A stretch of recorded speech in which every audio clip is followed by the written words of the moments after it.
GPP winning lineups. So we come to 2017, where I just have the optimal lineup. I did not have the GPP winning lineup, but your optimal used all 6 golfers here at the top. And if you're new to the channel, what I like to go over with GPP winning, or not so much GPP winning lineups, but what I suggest when you start your lineups, when you build them, you start with a 10-9-8-7-7-6 approach. Just to slow that down, that requires a 10K golfer to be in your lineup, a 9K golfer, an 8K golfer, 2 7K golfers, and a 6K. Well, this optimal lineup had just that.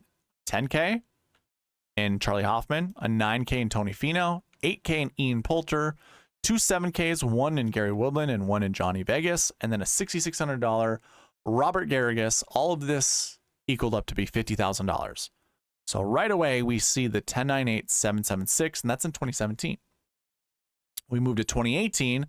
Again, I don't have a GPP winning lineup for this one. However, your optimal used $49,600 of the $50,000 salary, leaving $400 on the table. That started with a 10K. We skip the 9K. We go to an 8K. And then we've got 4 7K golfers. So you might be like, okay, this time a 10-9-8-7-7-6 didn't work.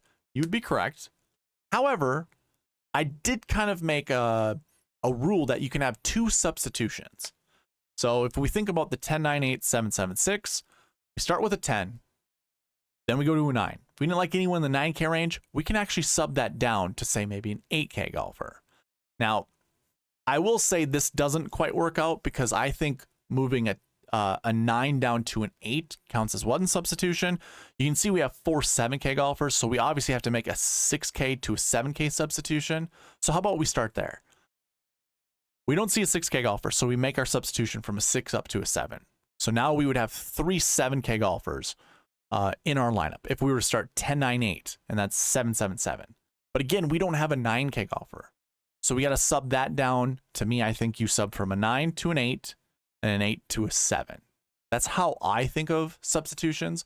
But if you wanted to make the argument that you can sub a 9 down to a 7, that's how we get on the 10-8-7-7-7-7.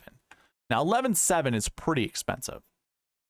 There is a way to have made a 10-9-8-7-7-6 lineup with this field.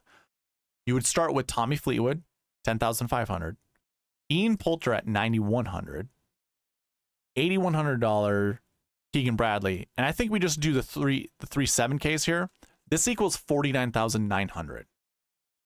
So there is a way to do the 10-9-8-7-7-6, but maybe we don't add a 6. We just add a 7K, another 7K golfer that goes with it. And that's a bit more palpable because a 10-8 and 4 7s, that's kind of, I'm not going to lie, that's pretty difficult to get to. Thinking about building a lineup that way is fairly challenging. Now, I would say there are a lot of 7K golfers that did show up inside the top 20, so it is definitely doable. However, one thing to note, just look at this. So far in we'll go back to 2017. We had a 10K golfer that finished 2nd. We had a 12K golfer that finished 8th. In 2018, we had an 11K golfer who won the tournament, and we had a 10K golfer that finished inside the top 6. So if you're worried about playing a 10K golfer, so far in 2017, 2018, not so much the case. In 2019, I do have an optimal lineup, and I also have the $1 GPP winning lineup, which I guess I didn't highlight everybody. Okay, well, let's talk about the optimal lineup, and then I will double check what the GPP win lineup was. I'm pretty sure I have this in the notes, I imagine. I think it's right here. Yeah. So this is 2019 we're talking about. Okay, let me do this. Let me do something really quick. I'm going to go ahead, screenshot this. And then I'll just look back and forth, and that way we can see what the GPP win lineup was. Let's see, we had Rory, Shane Lowry,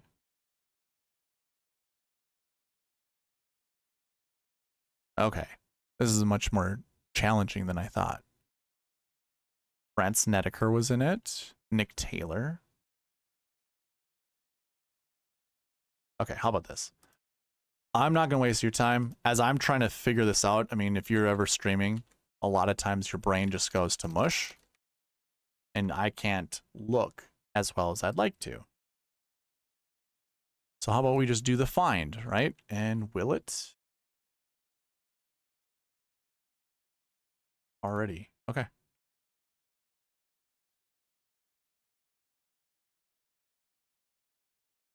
So it was Rory, Shane, Brent Snedeker, Willett, Nick Taylor, and Scott Brown.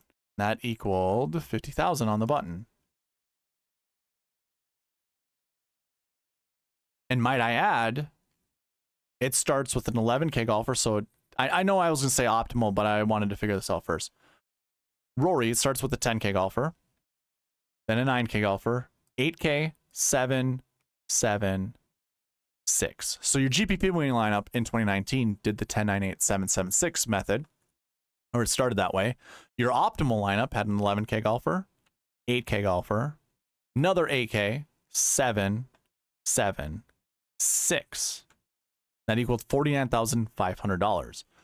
So it almost used the 10, 9, 8, 7, 7, 6. Instead, all we did was sub a 9 down to another 8K golfer, and we used one of the low 6K golfers to make the optimal. Your optimal used up $49,500. Your GPP winning lineup used all $50,000.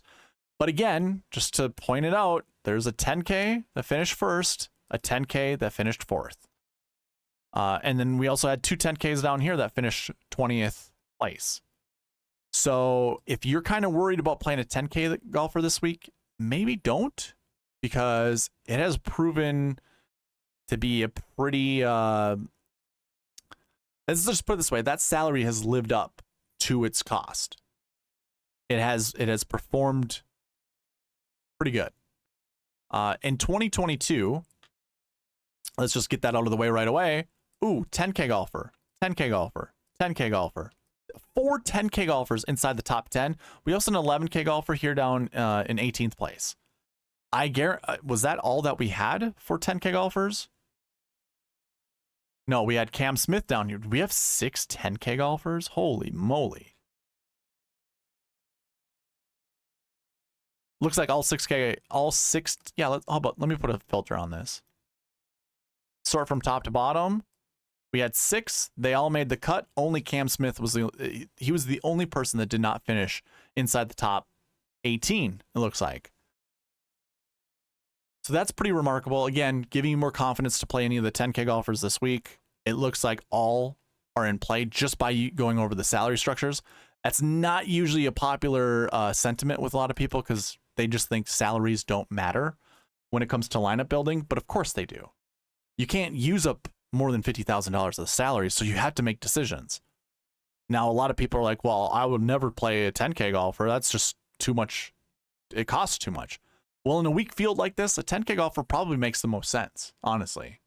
And it obviously is showing to perform the best out of most of the salaries. You see a 10K golfer up inside the top 6 almost every single year. I think it is actually every single year. And it is either in the optimal lineup every year or even in the GPP winning lineup. Actually, let's just go over it. So your optimal in 2022 left $1,500 on the table. It started with a 10K golfer in Rory McIlroy, a 9K golfer in Tony Finau, 8K golfer in Justin Rose, 6K golfer in Wyndham Clark, and 2 more 6K golfers in Austin Cook and Kelly Craft. That's a little difficult to do. So I created a realistic optimal, which went 10, 9, 8, those same golfers that we were just talking about. It also did include Wyndham Clark at $6,900, but it used $7,700 Patrick Rogers and $6,600 Kelly Craft. That used $49,900. So that was 10, 9, 8, 7, 6, 6. Again, you can make up to 2 substitutions. So 10, 9, 8, 7, 7, 6. We just sub one of those 7s down to a 6. Your GPP winning lineup used up $49,700, so left $300 on the table, and it used those same 3 golfers, Rory McIlroy, Tony Finau, and Justin Rose. Oh, the same 4 golfers, sorry, and Wyndham Clark. But it then used Emiliano Grillo, Gabe, I know you're listening, Emiliano Grillo, and $6,700 Carlos Ortiz. So that also went 10, 9, 8, 7, 6, 6.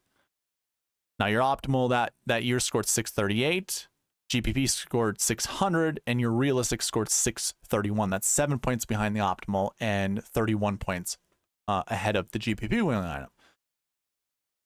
Everything that I've shown you had a 10K golfer and a 7K golfer in the optimals. Let's just go over this once again. We had a 10K golfer in Rory McIlroy in 2022, and obviously we didn't have a 7K golfer this year. I stand corrected. All right, 10, 9, 8, 666. That is what 2022 was. 2019, we have a 10, an 8, another 8, 7, 7, 6. So 10, 8 is what I see, and a 6. 10, 8, and 6. In 2018, we had Dustin Johnson at 11,000, Keegan Bradley at 8,100. Then we had a ton of 7K golfers. So it looks like the 10-8 currently is the only thing that's shown up every single year. The same thing applies here in 2017 because we have Ian Poulter as our 8K golfer, Charlie Hoffman as our 10K golfer, and that's it. So 2017 is where it starts. So we've always had a 10K golfer and we've always had an 8K golfer in the optimal lineup. That's every single year, ladies and gentlemen, every single year, a 10 and an 8. And that's just a mix and match from there. What are you going to do with your last 4 spots?